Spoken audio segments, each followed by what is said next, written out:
அலைவரிசையில் நேயர்கள் அனைவருக்கும் ஸ்ரீதேவியின் அன்பான வணக்கங்கள். மார்கழி மாசத்துல நல்ல ஒரு பொழுதுல உங்களை சந்திச்சதுல ரொம்ப மகிழ்ச்சி. அதாவது மாதங்களில் நான் மார்கழியாக இருக்கிறேன் அப்படின்னு கிருஷ்ண பரமாத்மாவே கீதையில சொல்லியிருக்கிறாரு. அப்படிப்பட்ட ஒரு நல்ல மார்கழி மாதத்துல நம்ம எல்லாரும் இருக்கிறோம். இப்ப இந்த மார்கழி மாதத்துல மட்டும் பாத்தீங்கன்னா சிவராத்திரியும் ஏகாதசியும் ரெண்டுத்துக்குமே முக்கியமான ஒரு விரதங்களும் பூஜை புரஸ்காரங்களும் செய்யக்கூடிய ஒரு விஷயம் நம்ம நாட்டில் நடந்துட்டு இருக்குது. அதுல பாத்தீங்கன்னா இந்த செக்ஷன்ல நம்ம பார்க்க போறது வைகுண்ட ஏகாதசி விரதம் எப்படி எடுக்கணும், அதோடைய புராண கதை என்ன, அதை பத்தின பலன்கள், எதுக்காக நம்ம இந்த வைகுண்ட ஏகாதசி விரதம் எடுக்கணும் அப்படிங்கிறதும் நம்ம பார்த்தரலாம்.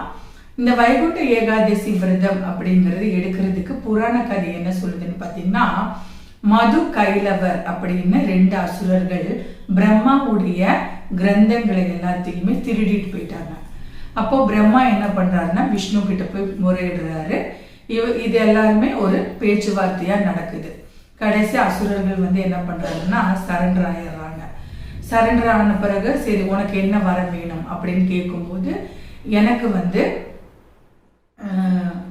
உங்களுடைய வைகுண்டத்துல சொர்க்கத்துல எனக்கு பிரவேசனம் கொடுக்கணும். அதே மாதிரி என்னுடைய இந்த சொர்க்கவாசல் வழியா வரக்கூடிய மற்ற மனிதர்களுக்குமே பிறவியில்லா மோட்சத்தை நீங்க கொடுக்கணும் அப்படின்னு சொல்லி அசுரர்கள் மக்களுக்காகவும் சேர்த்து அந்த வரத்தை வாங்குறாங்க.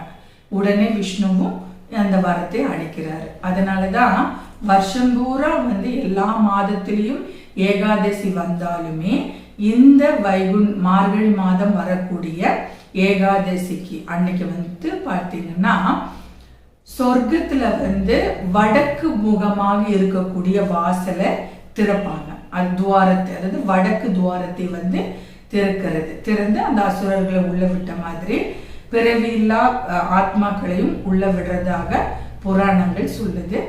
இப்ப நம்ம புராண கதையை வைகுண்ட ஏகாதசிக்கு உண்டான புராண கதை பார்த்தோம். இப்போ அது நமக்கு விரதம் எப்படி எடுக்கணும் அப்படின்னு கேட்டீங்கன்னா, ஏகாதசி விரதம் எடுக்கிறதுக்கு கண்டிப்பா காலையில சீக்கிரமாவே எந்திரிக்கணும். ஏன்னா சொர்க்கவாசல்ங்கிறது 3 மணி 4 மணிக்கு எல்லாமே பிரம்ம முகூர்த்த டைம்லயே சொர்க்கவாசல் திறக்கப்படும். எல்லா பெருமாள் கோவில்லையும் திறக்கப்படும். ஸோ நம்ம 3 மணிக்கு எந்திரிச்சு குளிக்கும் போது என்ன பண்ணணும்னு கேட்டீங்கன்னா, 2 கல்லுப்பு போட்டு அந்த கப்பு தண்ணியை கடைசி ஊற்றி நம்ம குளிச்சுட்டு போய் அந்த வடக்கு முகமா இருக்கக்கூடிய சொர்க்கவாசல் வழியா கோவிலுக்கு போய் பக்கத்துல இருக்கிற பெருமாள் கோவிலுக்காவது போய் வணங்கிட்டு வரணும். கண்டிப்பாக அந்த விரதம் எடுக்கக்கூடியவங்க இந்த விஷயத்த பண்ணணும். உங்களால காலையில வெள்ளனே போக முடியலனாலும் அன்றைய பொழுதுல ஒரு வாட்டியாவதும் அந்த வடக்கு முகமா இருக்கக்கூடிய அந்த வாசல் வழியாக போய் அந்த சொர்க்க வாசலை நீங்க பெருமாளையும் மகாலட்சுமி தாயாரையும் வணங்கிட்டு வரணும். வந்ததுக்கு அப்புறம் பாத்தீங்கன்னா வாயில பச்சை தண்ணி கூட படாம நம்ம இந்த விரதத்தை ஃபுல்லா கடைபிடிச்சிட்டு அடுத்த நாள், அதாவது சிவராத்திரிக்கு எப்படி நீங்க ராத்திரி எல்லாம் கண்முழிச்சிருப்பீங்களோ அதே மாதிரியே கூட இந்த வைகுண்ட ஏகாதசிக்கு பாத்தீங்கன்னா ராத்திரி எல்லாம் கண்முழிச்சு நம்ம விஷ்ணு சகஸ்திர நாமம் அந்த மாதிரி படிக்கணும். அவங்கவுங்க உடல்நிலைக்கு தகுந்த மாதிரி பண்ணிக்கோங்க, அதுதான் பெஸ்ட். அதுக்கப்புறம் காலையில நம்ம எழுந்திரிச்சு, அதாவது துவாதசி அன்னைக்கு காலம்பரை எழுந்திரிச்சு பெருமாளையும் தாயாரையும் வணங்கிட்டு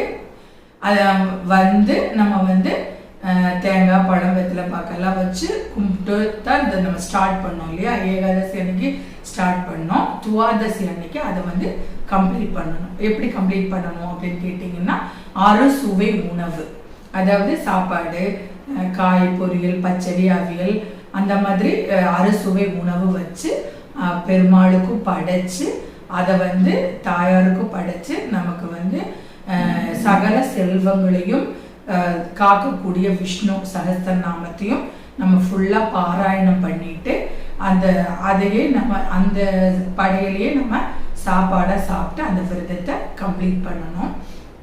இந்த விரதம் எடுக்கும்போது உங்களுக்கு சகல செல்வங்களும் சகல சௌபாகியங்களும் நீங்க பெற்று வாழ்வீங்க. ஏன்னா நம்மளுடைய இதுல இந்து மத சாஸ்திரங்கள் சொல்வது என்னன்னு கேட்டீங்கன்னா, காக்கும் கடவுளாக இருக்கக்கூடியவர் தான் விஷ்ணு. ஓகேங்களா? அப்ப விஷ்ணுக்கு இருக்கக்கூடிய மிக முக்கியமான விரதம் ஏகாதசி விரதம். நீங்க வருஷம் பூரா எடுக்கலினாலும் இன்னைக்கு, அதாவது மார்கழி மாதம், இந்த வருஷம் எப்ப வருதுன்னு கேட்டீங்கன்னா டிசம்பர் மாதம் 30ஆம் தேதி வருது. இந்த 30ஆம் தேதி நீங்க ஏகாதசி விரதம் இருந்து 31ஆம் தேதி துவாதசி அன்னைக்கு படையெல்லாம் வச்சு பெருமாளை நல்லா வணங்கி நீங்க சாப்பிட்டு மற்றவங்களுக்கும் ஒரு தானம் கொடுத்து வணங்கி வர உங்க வீட்டுல சகல செல்வங்களும், அதாவது செல்வம்னா எல்லா செல்வமும் நீங்க பெறுவீங்க. உங்களுக்கு வீடு, வாகனம், குழந்தை பேரு, படிப்பு, கல்வி, ஞானம், நீங்க எதை நோக்கின செல்வம், எதை நீங்க தேடுறீங்களோ அந்த செல்வத்தை பெருமாளும் மகாலட்சுமியும் கொடுப்பாங்க. அதே மாதிரி ஒரு ஷார்ட்டா சொல்லிடுறேன். பெருமாள் கோவிலுக்கு போனீங்கன்னா எப்படி வணங்கணும் அப்படின்னு கேட்டீங்கன்னா, நீங்க சிவனை வணங்குறது ஒரு மாதிரி பண்ணினாலும் பெருமாளுக்கு ஃபர்ஸ்ட் கால் பாதங்களை தான் வணங்கணும். நீங்க பத்மநாப சுவாமி கோவிலுக்கெல்லாம் போனீங்கன்னா அந்த முகமே அந்த வாசலே 3ஆ வச்சிருப்பாங்க, 3 இடத்துல வச்சிருப்பாங்க. பாதத்துல ஒரு வாசல், அதே மாதிரி மகாலட்சுமி இருக்கக்கூடிய அந்த வயிறு பாகத்துல தொப்புள் குடியில அங்க ஒரு வாசல் இருக்கும். அப்புறம் பெருமாளுடைய முகத்துல ஒரு வாசல், அப்படி 3 வாசல் இருக்கும். அப்படிதான் பெருமாளை வணங்கணும். பெருமாளை வணங்குறதுக்கு ஒரு வரைமுறை இருக்குது. அப்போ அவருடைய அடிப்பாதங்களை வணங்கி நல்லா வணங்கி விட்டு, மகாலட்சுமி அம்பாள் நெஞ்சில குடியிருக்கிறாங்க, அவங்கள போய் மகாலட்சுமி தாயாரையும் சேர்த்து நல்லா வணங்கிட்டு, எனக்கு எல்லா சகல சௌபாகியங்களும் செல்வங்களையும் எங்களுக்கு தாங்க, எங்களுக்கும் எங்க குடும்பத்துக்கும் தாங்க அப்படின்னு சொல்லி. ஏன்னா நம்ம கேட்டா நமக்கு நம்ம 100 ரூபாய் கேட்டா 1000 ரூபாய் கொடுக்கறதுக்கு அவரு தயாரா இருக்கிறாரு.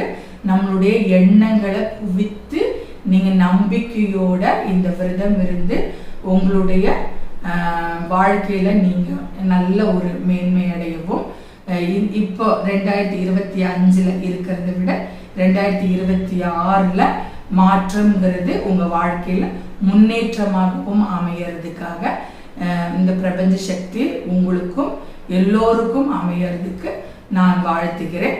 நான் ஸ்ரீ வித்யா உபாசகர் ஸ்ரீதேவி. இந்த வைகுண்ட ஏகாதசி விரதத்தை பத்தி இந்த செக்ஷன்ல நம்ம ஃபுல்லா பார்த்தோம். பெருமாளுடைய முகத்தை பார்த்தாலே நமக்கு எதுவுமே கேட்க முடியாது. ஏன்னா நம்ம கேட்காமலே நமக்கு கொடுக்கக்கூடிய ஒரு கடவுள் விஷ்ணு தான், பகவான் பெருமாள் தான். அதனால அவரை முகத்தை பார்த்து நம்ம வணங்கிட்டு இந்த வைகுண்ட ஏகாதசி விரதமும் இருந்து எல்லோரும் வாழ்க்கையில முன்னேற்றம் வரைய வாழ்த்தி விடைபெறுகிறேன். தேங்க்யூ.